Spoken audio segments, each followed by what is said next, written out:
here we are, Talbot Street.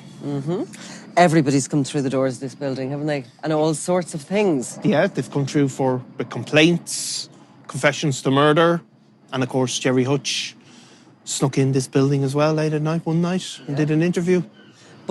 And flowers. And flowers. Don't forget the flowers, because we're going to tell all these stories at the Cork Podcast Festival, which is our show's actually on the 30th of March in the Opera House.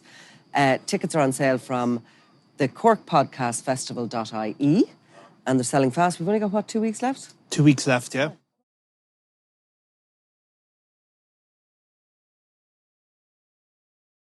Well, where do we start with Conor McGregor? Because it's just a never-ending flood of stories about him recently, isn't there? Yeah, like you were saying, when we put this out, well, you probably have to put it out quickly. You just have to put it out, because there's going to be something else. So, I mean, we have to talk about his appeal in relation to the case with Nikita Hand. We have to talk about his visit to Donald Trump's in the White House, and we have to talk about his announcement that he's running for president, as well as a couple of his comments relating to crime in Dublin, which are completely factually incorrect. That doesn't seem to bother any of these people that are surrounding Trump. I suppose, first of all, how the hell did he get to the White House for Patrick's Day? Now, he was at the inauguration, wasn't he? He was at the inauguration, as a guest. And obviously had, quite prominent, but not.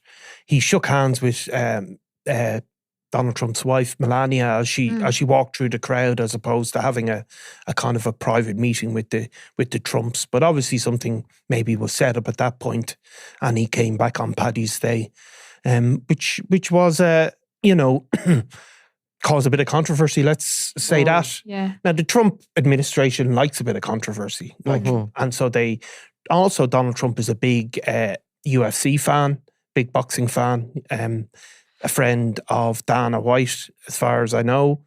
He didn't seem to have a huge amount of, this was, this was supposed to be this great big meeting for Ireland, but they didn't really, they sort of, rough-handled each other, didn't they, and stood for a photograph, and then he was wheeled around every other important Trump. Well, look, who knows exactly what Trump knows or doesn't know about Ireland? Yeah, because a couple of days before, when the Taoiseach Micheál Martin was meeting him, and he was asked by one of the Irish journalists, "What Irish people do you like?" And he said, "I like that fighter guy." Yeah, he couldn't even remember. He didn't name Conor McGregor, but then the reporters were like, "Oh, Conor McGregor," but he didn't seem to know him that well. Now we assume he's talking about him, but he kind of said he seems like a good guy, but it didn't seem like somebody that they're pen pals or they're talking all the time. Yeah, there's something going on in the background, isn't there? That there's these situations are being fixed by people between Conor McGregor's people and Trump's people, and you have McGregor has already been sort of, supported if he runs for President of Ireland by Andrew Tate and by Elon Musk. Yeah, now look, Elon Musk certainly does have, Elon Musk has had a particular interest in politics in Europe and has made a lot of comments about, for example, the German general election, supporting alternative AfD, as they're called, the sort of far-right party. But he's also regularly commented on Enoch Burke, on Conor McGregor. Elon Musk certainly knows what he's talking about. But J.D. Vance as well, the vice president, they have an interest in European politics and promoting a particular narrative, I suppose. And, Conor McGregor fits into that. It's funny they should pick those two, like Conor McGregor and Enoch Burke. Two I would have thought of probably the most embarrassing representatives of Irish and our Irishness that we can imagine. Because they both represent extreme, don't they? Opinions, don't they? And I suppose is that the whole debate that you want that people can have opinions on immigration and stuff, but it's because it's kind of jumped on by these far right and these really extreme opinions then that people feel like you can't go one or you can't be in the middle. So I don't know if that's a good representation of, fair enough if you might have concerns or, people have different opinions, but, I don't think normal people can be seen, like, can say that they would agree with Conor McGregor or Enoch Burke. So how does that represent the cross section of But it represents of Irish people? Yeah, but it represents what the Trump administration believe, which is that immigration is a direct threat to countries. That, as J.D. Vance has said during his visits to Europe, that Western cultures being destroyed, and they don't represent a middle ground. They believe in smashing the order, and you can see that with Elon Musk and Donald Trump. They've upended the constitutional and cultural order in the US. They believe in breaking things and then seeing what emerges. So McGregor and Enoch Burke do represent. Well, Enoch Burke wouldn't be the same status of celebrity as Conor McGregor, in fairness. No. But Conor McGregor is a massive celebrity. Yeah. And that whole idea of wheeling out celebrity to sanction a thinking goes even right back to cult style psychology. The Scientologists in particular had an actual celebrity centre that they used to host, the likes of Tom Cruise and John Travolta and others who were involved, because they believed that by their religion or whatever it was that they would call themselves, by being sort of supported and sanctioned by celebrity, you then all of a sudden become very acceptable. Yeah. But Conor McGregor represents, he's a massive celebrity in America, and he represents what they think, what Donald Trump and his team think, but he doesn't represent what the general Irish population thinks. No, he doesn't. Why is he there on Paddy's Day would what I'd be thinking, it's because he fits that narrative and he's extremely famous, And you're going to get so much publicity out of it, aren't you? I mean, that's the end of the day, and they did. And they did. And Donald Trump does love celebrity. Yeah. And as I saw somebody say, I can't remember where, like Conor McGregor is 1,000 times, 1,000,000 times more famous than Micheál Martin. He said, I read it and it made sense. He said, it's like if Cristiano Ronaldo would come out and talk about immigration in Portugal, and then that had been countered by the Prime Minister of Portugal, Who's the Prime Minister of Portugal? I don't know. Do you know? No, I don't. I thought you were going to say. What I mean is that shows you the scale. Yeah. And Donald Trump likes controversy. There's just nobody could say that. Trump supporters or non-Trump supporters. Yeah. So what it becomes is that there is. So we have to understand as well that this is a big cultural change in the world where these people are making waves, and Conor McGregor is making those same waves. And got themselves into places of power. Now, Conor McGregor is talking about running for the presidency, which nominations have to be in November. Yeah.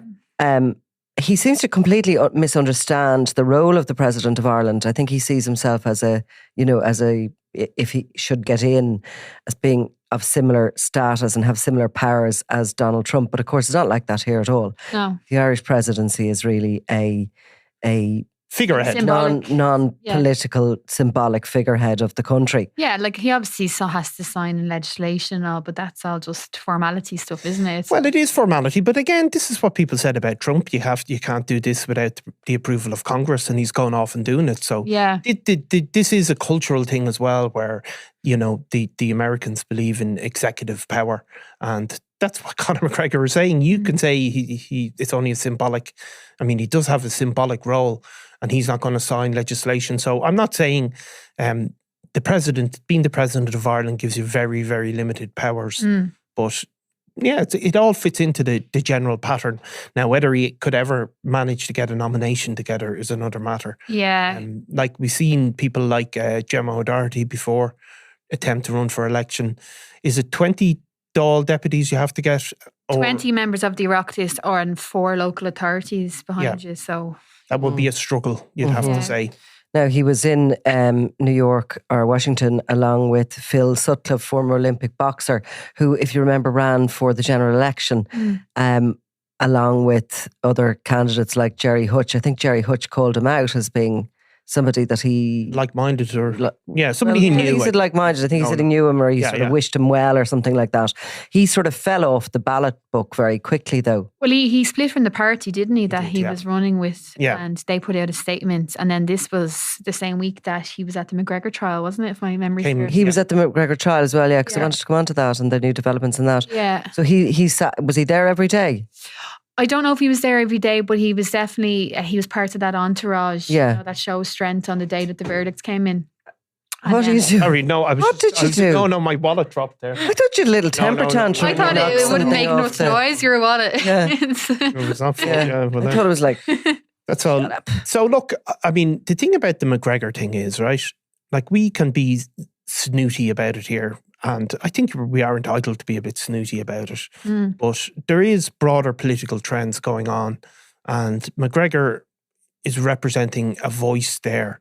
But it's, you know, it's amazing that voice is being heard on a national level. Yeah. In the White House. I mean, it is amazing that he's been given that forum.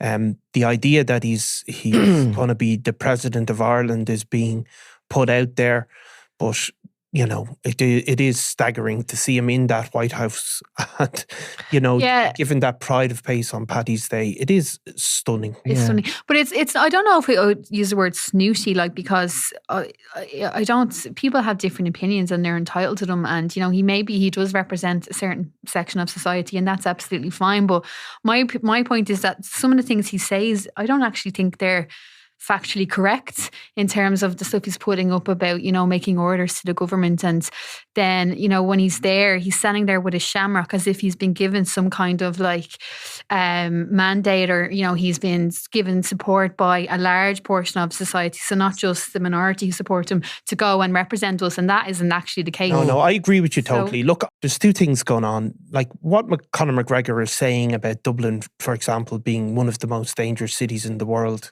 It's certainly not.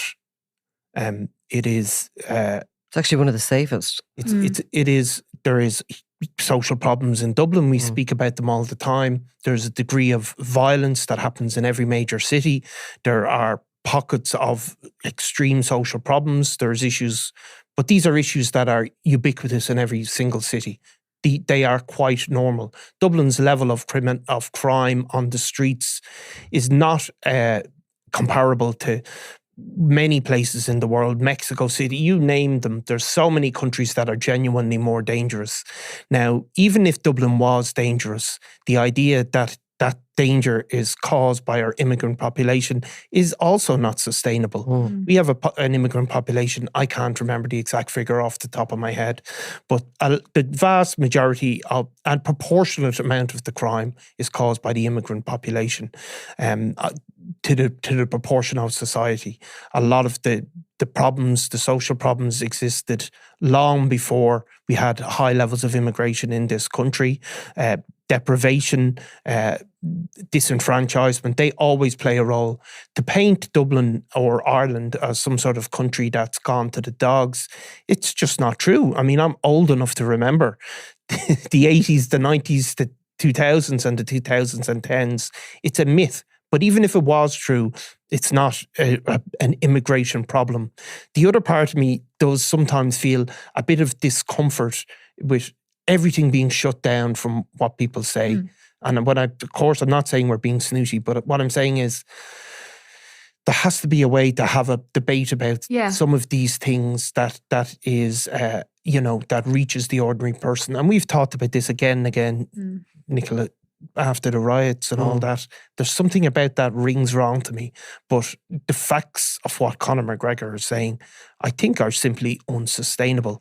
I agree with you, but I suppose my point was that, like, I think that's actually the issue though with McGregor and people like McGregor and Enoch Burke, because they're so far one way. You know, like, of course people can have concerns, and like immigration is a very complex issue. That's not like, so, you know, you can't just, is it a democracy to shut things down completely? Probably not. But the people that seem to be getting the most waves internationally are people with these really extreme views who spout stuff that aren't really factual as well. So I think that's the concern then, that like if you do have concerns and you voice them, you're immediately put into that bracket, whereas you could just be a hardworking normal person. Exactly. You know what I mean? With comments around that sort of, you know, what's happening in your own town, in your own life.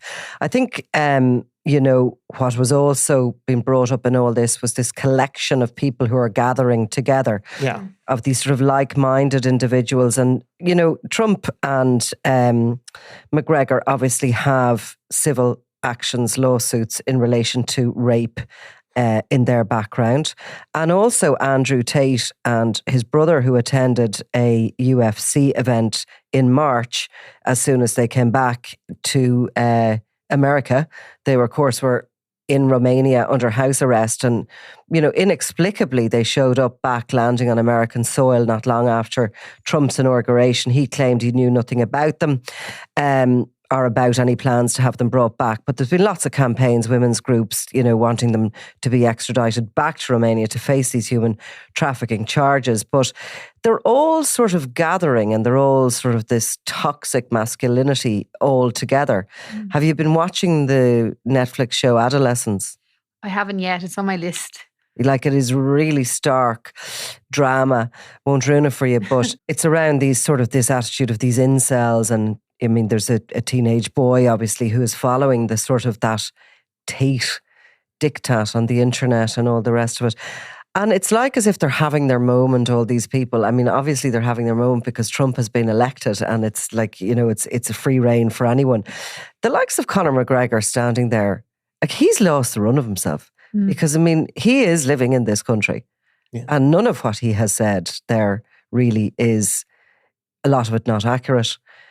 He also doesn't seem to have the support. No, we'll see if he ever gets on the ballot paper for the presidential elections. But has he support? Well, is it just the media that's against him? I have spoken to very, very few people, although, funny enough, some, the only people I think that are supporting him are young teenage boys. So exactly. So the issue is that there's never going to be widespread support for Conor McGregor in this country. Well, they're growing up. In this country, there's never going to be widespread support. But there is there's a pockets of very, very strong support. And the people that McGregor is reaching were not reaching by talking about toxic masculinity and issues like that. And that is a huge problem for society. Those people that he is reaching in this country, maybe young men, but not solely young men, but mostly men, they're not being reached by the mainstream media. And that is a huge, huge issue because, you know, is it toxic masculinity? Is that, is it toxic behavior? Like, I don't know. I think it's pretty toxic. And they all have, like, I suppose, they all have these women rolling out behind them, you know, who are supporting them, which feels even more disappointing. I mean, the Tates, obviously, you know, Trump, Elon Musk, McGregor. But you see, once the family photo, like in the Oval Office with the kids. Can I just say this, right? Some people will listen to this, and once you say toxic masculinity, they'll just press turn off. This is just. But should they say that? But they say that if you suggest that immigration isn't part of the crime problem. I have had, any time I speak about the fact that there isn't evidence that immigrants are causing a rise in crime, you will get a pile-on.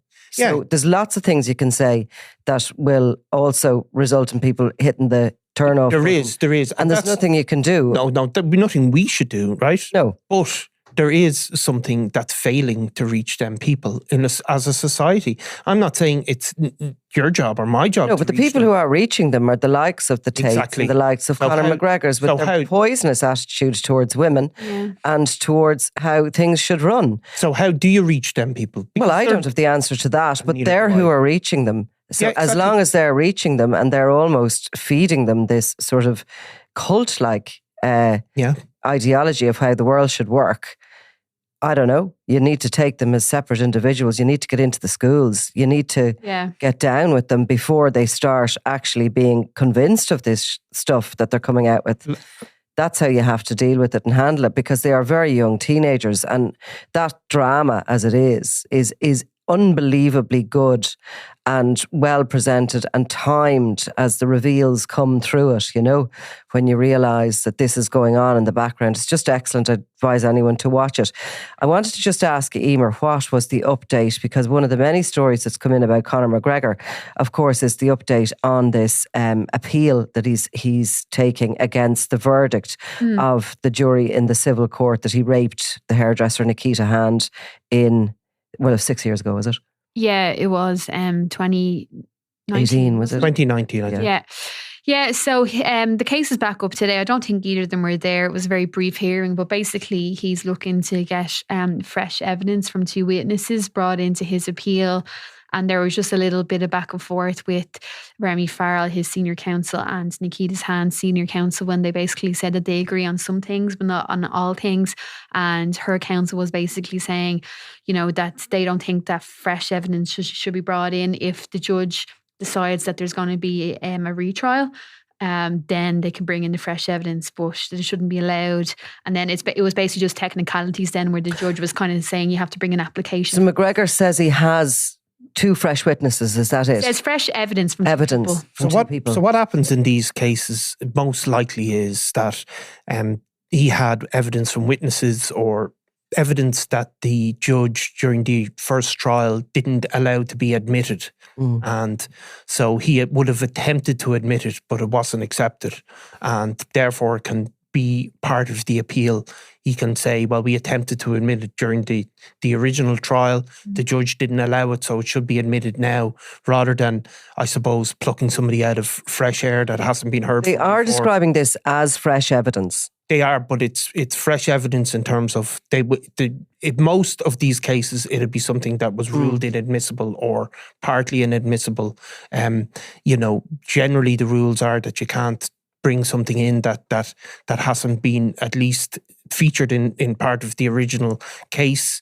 He's also taking issue with some of the judge's summations, which would be a standard sort of issue for appeals, where they will take issue with the direction of the judge and say it was unfair. And there is some issues, I think, with what also was admitted, in particular, some of the Garda interviews, some of that is also gone. Well, the fact that the jury were told that he had replied no comment to more than 100 questions in those interviews. Yeah, that's one of the grounds in the appeal. Yeah. So this appeal happens when? So they don't have a date for that. So what happened today was the judge said that there's going to have to be a formal application and a date for that given. So it's like a case management hearing. I think it's May 2nd. It's been put back to, and then they'll fix a date for the application to be heard. So it's going to rumble on for a good while. And then obviously the actual appeal will, when they decide what can and can't be brought in, then the appeal will be given a date. So what looked like a kind of a moment of relief for Nikita Hand when she came out of the court was brief. It was brief, but a jury is still found in her favour. I mean, appeals are pretty standard. Certainly if you have the money like Conor McGregor has to do it. And a court, you know, heard all of the evidence, days and days of evidence, heard from both parties, saw all the CCTV, and a jury made a decision. So, of course, appeals can be successful, but they're not automatic, to say the least. And courts traditionally are reluctant to overturn the decisions of juries because 12, I can't remember exactly, members of the public sat down and gave their time and heard all the evidence. So, yeah, it's tough. It must be tough in Nikita Hand. Yeah. But it's... You know, it's just amazing. It's not slowing Conor McGregor's publicity machine. It seems to be doing the opposite. And the civil case in the US is rumbling along too. There's a woman there who has claimed there was an incident in Miami that was investigated by the police there, and they didn't bring charges against him. But nonetheless, she's now taking civil action. Yeah, she's described as a Jane Doe, isn't she? She hasn't been identified. She has a big, high-powered job, it was described. But yeah, she's. It was at a basketball match, wasn't it? It was a basketball match in Miami. So, look, and the civil action has been launched, and an extensive affidavit is out there and in public, as is the case with these American cases. But so, like, But you have to say the Nikita Hand, I looked at all the international coverage of Conor McGregor in the White House. I mean, it certainly got a lot more than our own Taoiseach. Yeah. Obviously, but that still follows McGregor in the US media. That civil case, the Irish Nikita Hand civil case. It might not follow him in the far-right publications, but it followed him in many, if not all, of the world's major publications. So I think that is a terrible, terrible burden for him, you know, and I don't But he's a fighter and he is going to fight this. I mean, he's going to, everything we've talked about there, including his bid for presidency, he's going to really fight for that. He's not somebody that's going to go away, is he? No, I think he's adopted the Trump playbook. So there is a specific Trump playbook, which is, you know, if there's bad publicity, do something even more outrageous the next time. Say or do something more outrageous and people just move along. Never back down, never apologise. Make outrageous statements that are incorrect and don't worry about it. Just move on to the next one. Exactly. Yeah. Never back down. Never say sorry for anything. He's gone public because if you say sorry, they savage you and just keep getting involved in controversy. McGregor, you know, I think has taken lessons from that, and you could see him. He was so obsequious in front of Donald Trump, wasn't he? Like, you know, it was kind of. I thought he looked a bit sad. I thought he looked a bit that he thought it was going to be more than it was. I thought Donald Trump was quite dismissive of him. Obviously, he was wheeled into the White House for the photograph and everything. Yeah. But like you say, I think in the beginning when he was speaking to Micheál Martin, he got his first name eventually, Conor, but then he forgot his second name, and then when he came in, I think McGregor was expecting they were going to have, you know, a bit of a chit chat, and it didn't really happen for him. Well, I think it's safe to say the event meant more to Conor McGregor than Donald Trump anyway. Just a slight update on the costs as well today. So obviously Nikita Hand was awarded 250 grand costs, and there had been a stay put on that by Justice Alexander Owens, I think on the basis that 100 grand be paid to her, and then that 200 grand up the costs were immediately paid. So the courts of appeal here today that has been done. So he has paid that to her. But obviously the stay is on the rest of it, so that will be a while pending. His big win, his big battle is to get that case back into trial again, isn't it? And yeah, because he has the resources to pursue it, and at the moment he is lost. So he has the resources to pursue it endlessly, but that doesn't mean he'll succeed. All right, we'll leave him at that. It's a bit depressing, isn't it? McGregor stuff. I mean, you're seeing the stuff coming in all the time on the news desk, so don't envy on that. Well, it's funny because it's like the Irish Independent are talking about their front page tomorrow, and they have Conor McGregor, obviously, we know his reputation, and Kyle Hayes, who narrowly avoided jail for a violent disorder. And then they have this, you know, Kate O'Connor, she just won silver at the World Indoor Championships. But, you know, Niall will slag me for my passion for athletics, but it's just funny because it's like three sports people come. We're talking about, and then only one of them is actually somebody who's famous for, well, they're famous for their talents, but, you know, currently getting headlines for actually their sporting abilities as opposed to being in court. Female of the species, I think. Exactly. There you go. All right. Thanks. Okay. Right. Robbie Lawler was out of control. This is Double Cross, the murder of Robbie Lawler. It was going to be an all-out war with him in the middle of it. A Crime World special investigation podcast based on my new book, Web of Betrayal, wherever you get your podcasts. I'm Nicola Tallant, and you're watching Crime World, a podcast about criminals, drugs and the underworld in Ireland and across the globe. Make sure you subscribe to our channel and turn on notifications so you can be the first to watch all our latest episodes. You can also listen wherever you get your podcasts.